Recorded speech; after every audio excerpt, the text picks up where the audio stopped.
Hello and welcome back to the Stronghold. I'm the Magi, and you know what time it is, and we're gonna get our midweek magic on. This week's midweek magic is all about the Alchemy format, and love it or hate it, there are definitely some clear signs that it is gaining ground on Arena.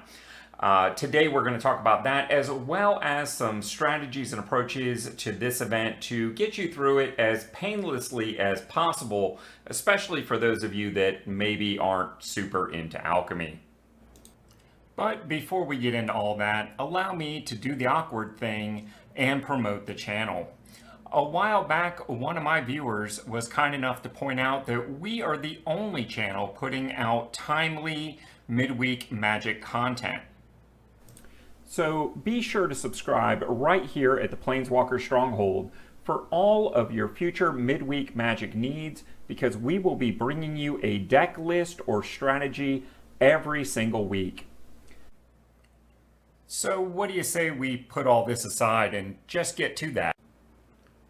Based on the most recent data provided by Wizards of the Coast and some informal surveys here of our own community, Alchemy is far and away the least played, least interesting format out there. Yet there are definite signs that Wizards of the Coast is putting this more and more to the forefront. One of the most startling changes that we're seeing for the rapidly approaching 2024 year is the nearly alchemical transformation of the starter decks for this coming year. In 2023, for instance, roughly 1/3 of your collection was cards that were only played in Alchemy. And to be honest, those were the 5 monocolor color challenge decks, and well, nobody really cared. In addition, the rares and mythics from your 2-color decks were all standard playable. They were 0% Alchemy only. Now, when we look at the 2024 starter deck collection, overall that has jumped to 39% of your day one collection, based mostly on the fact that Alchemy cards are now being peppered into the 2-color formerly standard decks.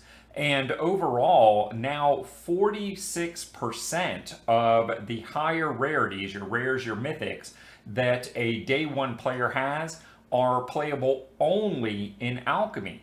I mean, guys, that's almost half. Imagine if you were served your dinner tonight and the first thing they did was scrape half of it off into the garbage.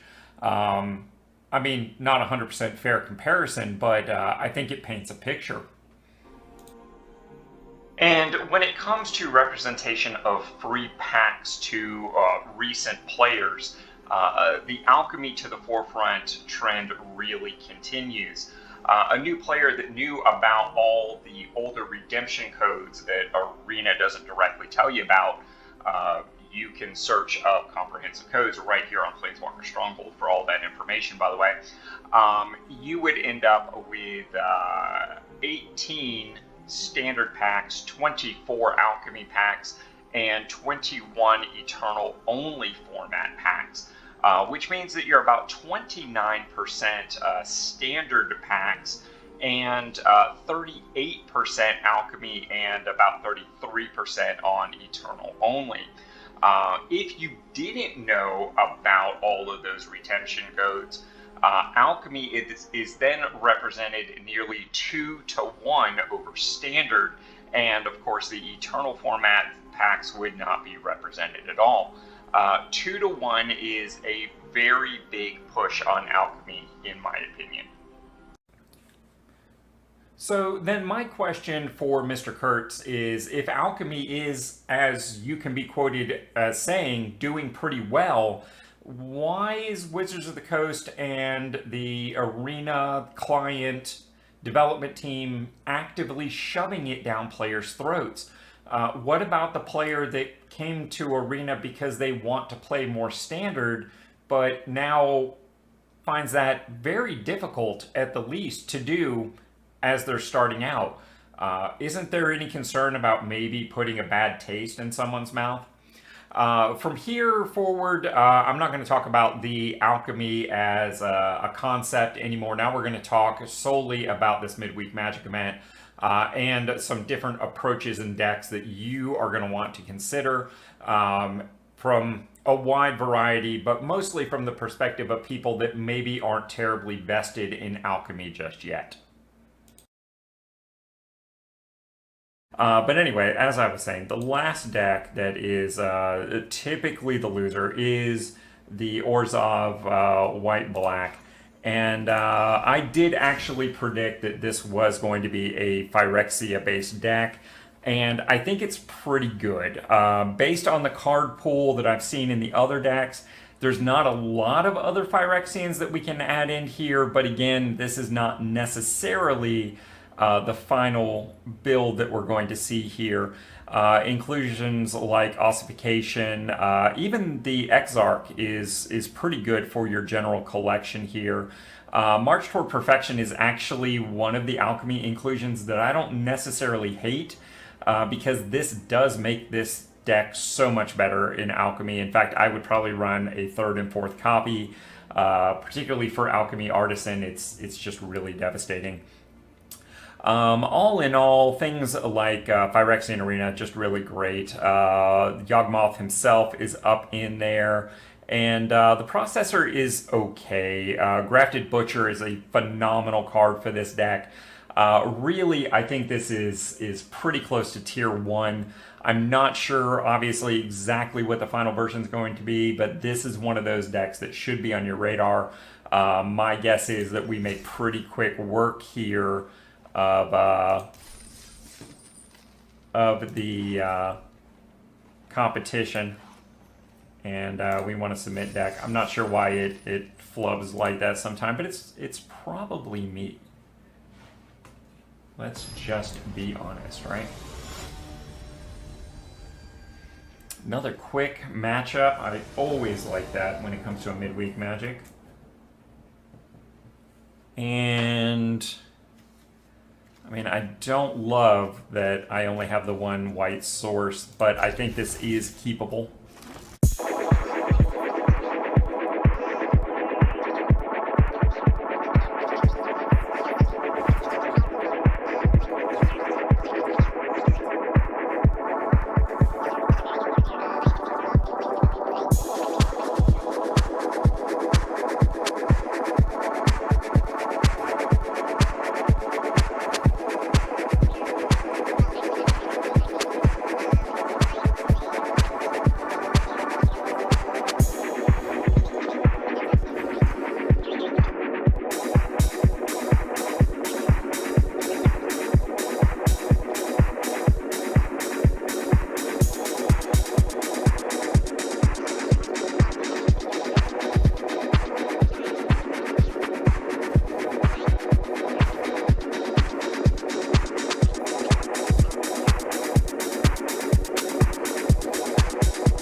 Next up, that would bring the blue-white deck here, and this is one that I once again said there was a lot of different ways they could go here.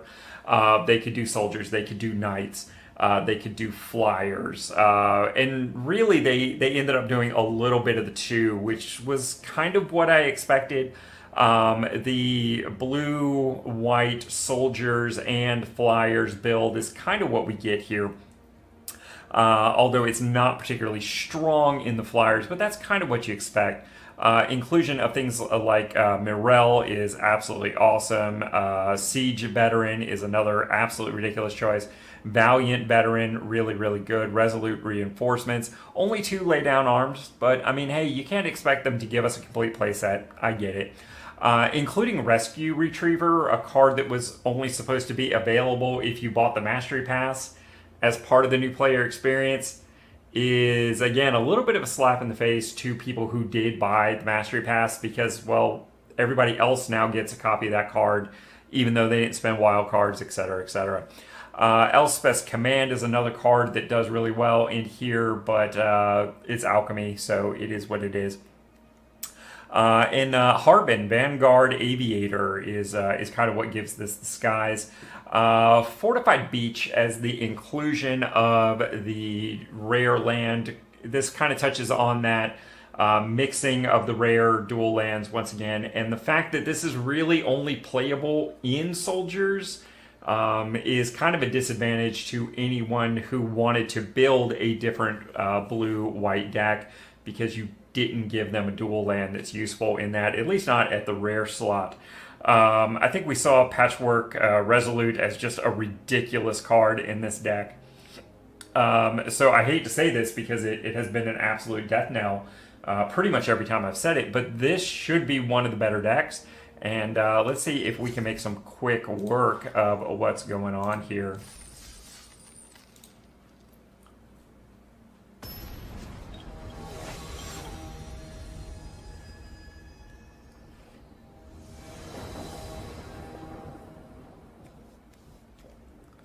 I mean, Recruitment Officer is not a terrible way to start off. I don't love the double prison sentence and nothing until 4. I do think I'm going to try and keep it and see if we can draw out of it. And believe me, that's terrible advice. And of course we win. I'm not even going to count that because our opponent just scooped.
And the last deck that is usually at the top of the hill as far as color combinations is green-white.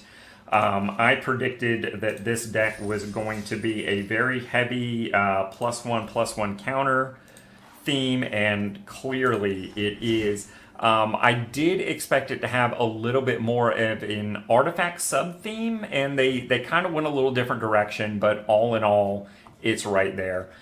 Including Ozolith is a great choice. The Botanical Brawlers are great. The Commies are really great. Clay Champion as the Mythic is pretty much on point.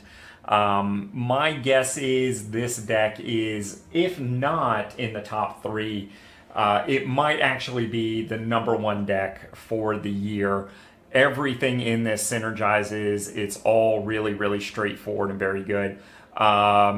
Razor Birch Thicket, as much as I don't want different rare lands going on in this, giving that tempo land to a deck like this is problematic. So having one that can come into play untapped on that turn 1, turn 2, turn 3, really, really solid choice. And I don't entirely hate it. Unfortunately, most of what we have in here for 1-drops, well, I guess I shouldn't say most. We've got Alchemy cards. We've got sorceries and things you don't want to play on turn 1. And then you've got Rotten Tail. I think that 1-drop needs to be reworked a little bit. But that's something for post. Dust Legion Duelist, we saw that in another game. Absolutely fantastic. Sarah's Redeemer, I think this deck doesn't need a curve quite this high, but I could be wrong. And of course, Tatiana's Command, another one, like, wow, 6 mana. I'm not sure that's where this deck wants to be, but we'll see. Little things like that are certainly things you can address and make that part of the rebuild. Even if this, less the Alchemy cards, was the final version, I don't think it's bad at all. So let's give it a spin here. I think this might be another one of those quick and simple wins, but very much like we saw with the white-black. But let's see. Let's get in there.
The last Alchemy deck I wanted to talk about today was a true Day1 build.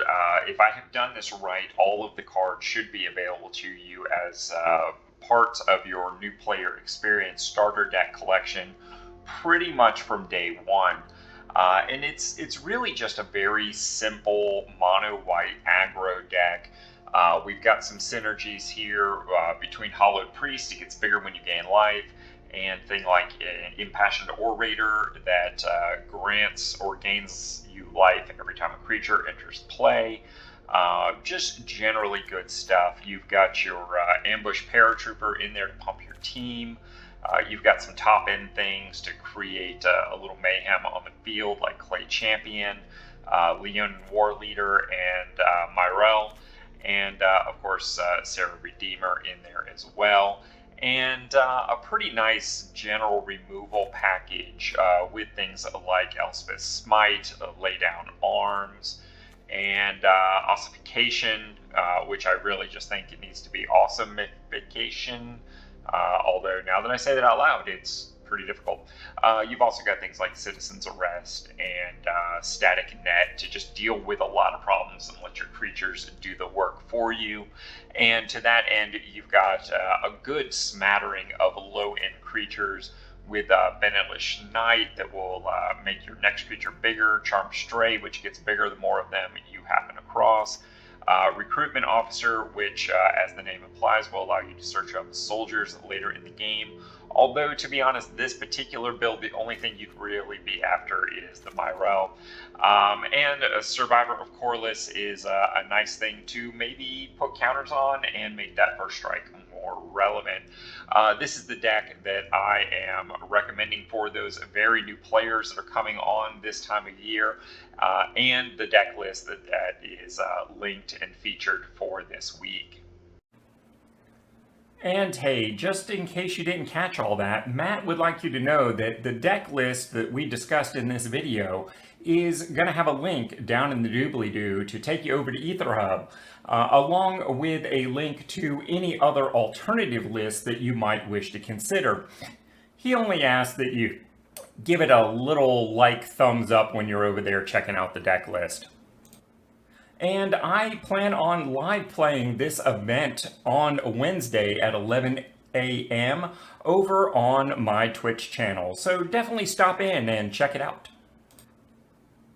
Because the Stronghold is so much more than just a YouTube channel, and you can find links to all of our other social media outlets in our profile. Because at the end of the day, we're all budget players. And as a community, we're stronger together. So like, comment, subscribe, follow, do all those things to show a little love. It's appreciated more than you know.